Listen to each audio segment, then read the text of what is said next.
Good morning, traders. It's 8:03 a.m. Chicago time on Wednesday, the 27th of March, 2024. This is episode number 2645.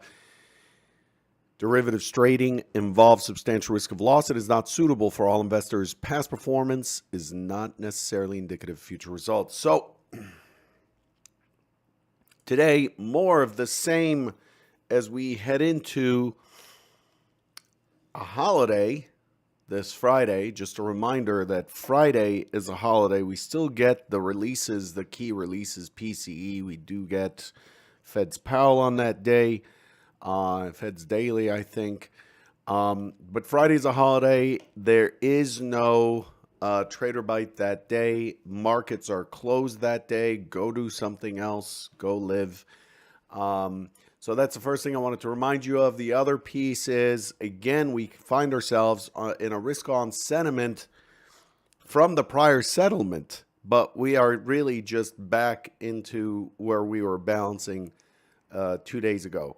Carnival reported this morning, or actually is going to report at 9:15. That's the only stock that's in play. Other than that, really, Asia was mixed again, range-bound trade. The key thing that came through last night, more of a fundamental piece here, is the U.S. dollar JPY pair is really going stratospheric. It broke the November 2023 high, and it is trading at the highest price since 1990. 1990, if you remember those days. If you remember the 80s, everything Japanese was, the Japanese investors were dominating the global investment world. So this is going to require the Bank of Japan to make extra moves. Remember, the Bank of Japan went back to zero from negative 0.1%. That's, of course, going to have a strengthening effect on their currency. But now what you have is Japanese products are about 50% more expensive than what they were just a few months ago. Here's what it looks like.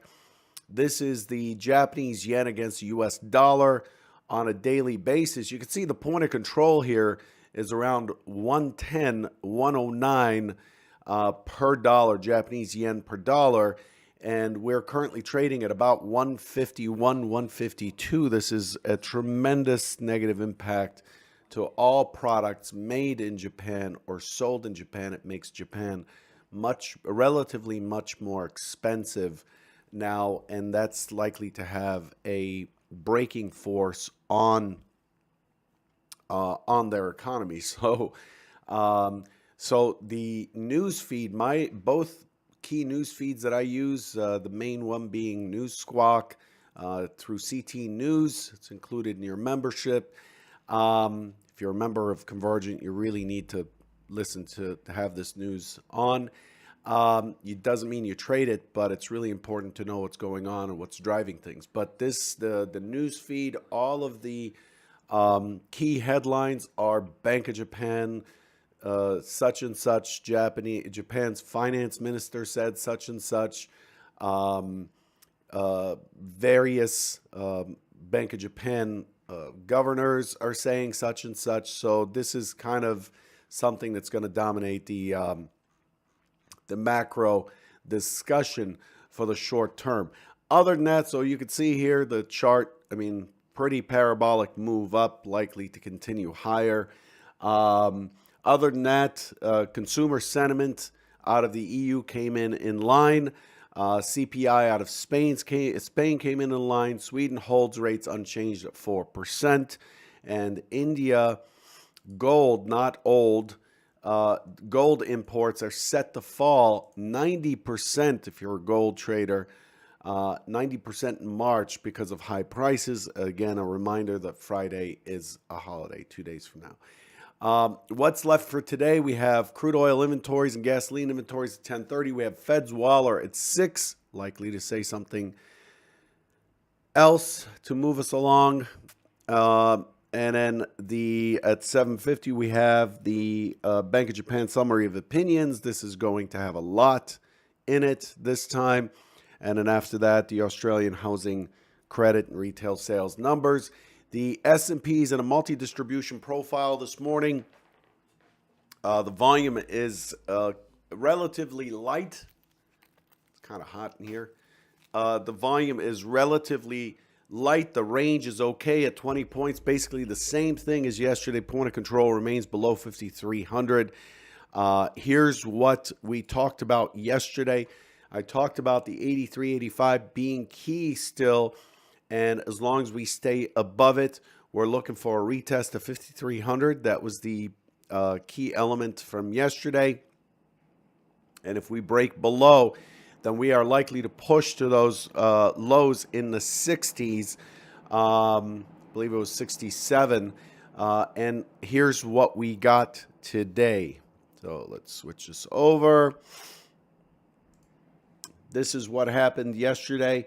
Looking at the TPO chart, remember the 57 quarter was the next key area of support. And what we did is we traded sideways, mainly bounced, and then we fell off. And yesterday, it looked like the Magnificent Seven were magnificently unwinding because they all started to go into the red or trend in the red before we saw the Nasdaq and the S&P fall off. And what we had yesterday is a market that opened above Monday, but finished below. The problem with this so that looks like a bearish engulfing candle, pretty bearish. A lot of weak structures in this candle from the breakout point at 83. Remember the 83 to 85. But we left value above us. We left it behind. To me, it looked like it's very likely to catch up with the 57 yesterday. Couldn't do it. Didn't have very much of a bounce at the low, so it finished at an extreme. But this morning, we find ourselves right back at 52.90. So we spent a lot of the session yesterday kind of dilly-dallying with this 83.85 band. This is the 83.85 band here in green. You can see that we just kind of teetered on that, and then fell off. This morning we came back up. We tested above it to 86, and we pulled back again. And now we're trending up. The point of control is beneath us. The point of control is in line with the VWAP and the mid. If this thing does not find buyers immediately, this is very likely to roll over under the 83 and start to fill in some of this weak structure beneath us. I cannot make heads or tails with what this thing is doing right now. The auction is relatively erratic. I mean, looking at the TPO chart, let's reset it. Looking at the TPO chart, I mean, what is this thing saying? Yesterday, we broke the one-time framing down only to test up, unable to get to the prior point of control, unable to get to the 5,300, which was the overnight high. And then it rolls over and just kind of sells off, but it leaves value above. And here we are opening right at value. Whenever the market runs away from value in this way, as it did on the FOMC, this area becomes a strong attraction point. The FOMC being a major release, a major news event. Yesterday's, I didn't see anything incredibly off-putting about the indices. Just seemed like liquidation for profit taking or something. It was very, it's kind of like a snowball effect, a cascading effect. And here we are back at the value area. I can't tell you what it's likely to do next. However, here's what the chart is showing. Let's read the tea leaves, as they say. The chart is showing that value has moved down. The point of control has moved down, both in TPO and volume. But yesterday, value has moved up in volume and is in line in TPO. And what this is saying is that we are potentially forming acceptance at these prices here. This is becoming the new norm, the 52.90 area. So despite the fact that the price action was bearish engulfing, value moved up. And to me, this says something. It just basically is likely to be a short squeeze. Whoever got short here yesterday is likely to feel some pain here today, as we are likely to push higher. So my skew, given what has happened in the overnight session, how it took back the weak structure on a very bearish close, is that we're likely to catch these new shorts or weak shorts in a precarious position here. We're likely to break yesterday's high. So I'm looking for a break of that 94.50 and an acceleration through to the 5,300, likely to fight the 5,300 for a little bit. And then ultimately, we are likely to get up and stay up above the 5,300, probably shifting the point of control higher.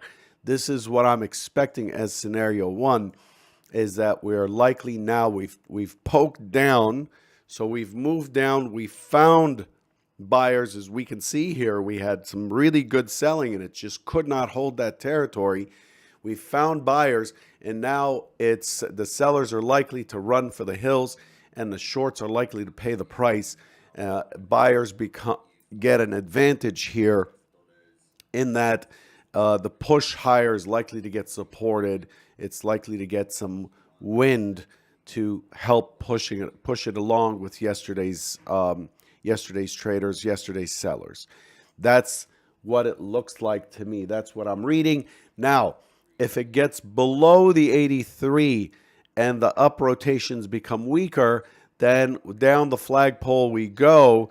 But until it does that, I have no interest in the short side this morning. I'm just not going to fall for what looks like shorts setting up until we get back into the thin part or the single prints.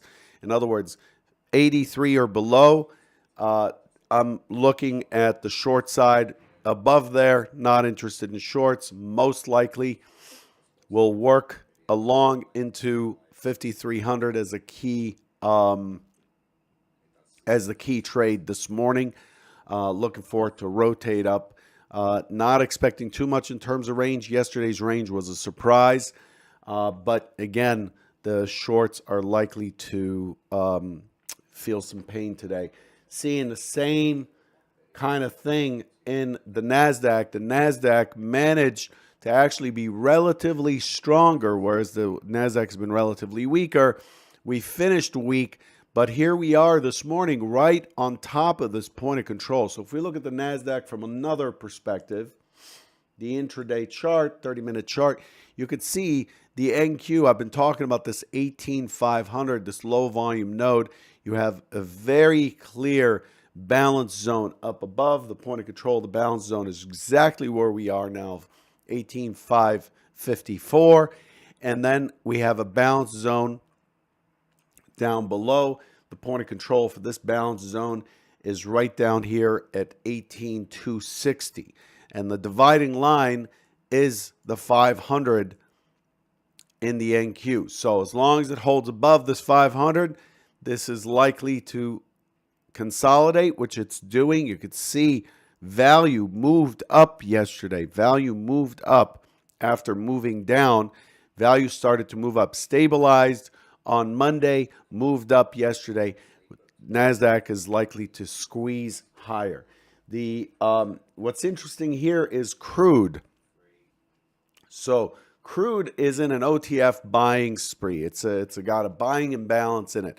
However, crude made a run into that high of 83.12 from last week. It pulls back, it puts in balance, breaks balance to the upside, and what does it do? It is unable to challenge that high. So what we have is a retest, basically a a multi-day spike retest and fail up here. So crude below that all-important 880, 40 to 80, 30 zone, if it gets below here, it is very likely to make a run, a very quick run down. So crude right now is being watched and is demonstrating signs that it is very likely to break lower. It's not, it had a really excellent run into 82.47. Couldn't even get to the point of control at 82.74. Retested the high, right? Retested the high, lower high, and then moved lower yesterday. And here it's consolidating back in balance. Now, if crude is cheap at these prices at the 81, what is it doing down here? It's because it's not cheap at the 81. These prices are being accepted. We've got balance, and it's likely to break lower. I'm not saying today. Don't know if it's tomorrow. My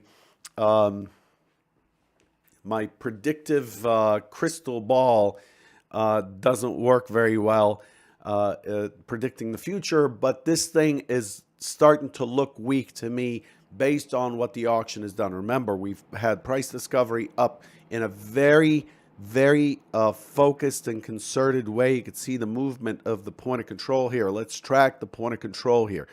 There,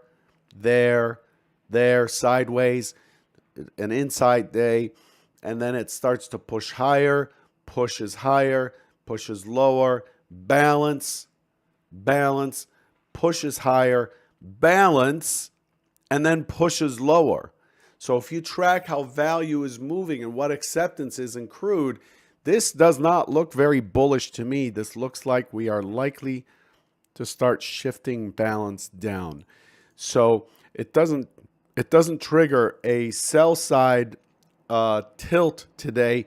It's really neutral right now because it's right on top of the point of control of this region at 81. 81's an equilibrium price.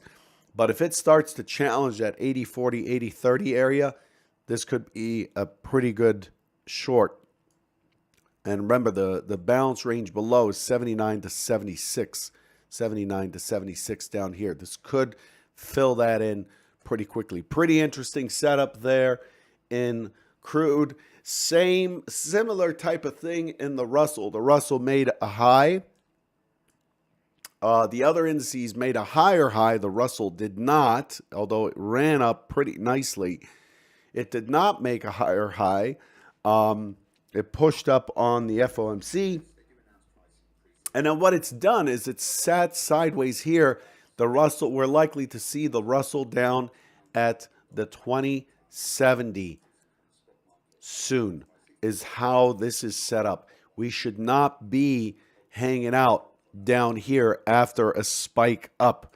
The retest of that spike was quite poor. It held the zipper right there, and it's starting to form what looks like a bearish tilt away from its current balance. Again, I don't know the timing on this, but I'm going to be looking out for those moves as they happen, and the target below in our price map is the 2070 in the Russell. Okay, gold, different kind of animal here. Huge push from 2155 to 2225, and is consolidating, has left its point of control below, and it's starting to look like it's wavering as well. I know I sound like a perma bear, but it's just the way things are setting up. If you look at value and how it's moving, gold again is above its value, and it's very likely to be magnetized back into that 2165 area. Again, don't know about timing. It's not up to me. It's up to the market, but that's what I see. Again, I want to remind you that Friday's a holiday, no trader bite. Markets are closed. So that leaves us with today and tomorrow for the OTF to hedge and do their business before the long weekend. And for Europe and many other places, this weekend starts with Friday being off, but it also